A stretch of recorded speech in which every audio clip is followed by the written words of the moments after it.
নমস্কাৰ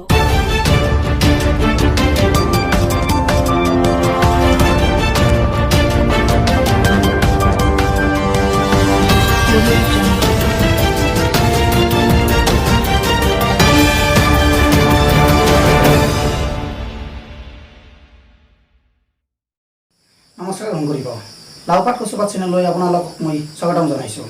পুৱাৰ শেষ বাতৰিলৈ মই ষ্টুডিঅ'ত কণ্ঠকাম। অসমত কৰোণা ধৰা পৰাৰ পিছত জোক আৰু মহ সন্থাই মানুহৰ তেজ নোখোৱাৰ সিদ্ধান্ত লয়। এই কথা জানিবলৈ দিয়ে আমাক জোখন্দাৰ সভাপতি লেদা শইকীয়াই। অসমৰ বানপানীত ভয়াৱহ ৰূপ লোৱাৰ ফলত শিয়ালৰ জীৱনলৈ কিছু পৰিমাণে ভয়াৱহ ৰূপ আহিছে।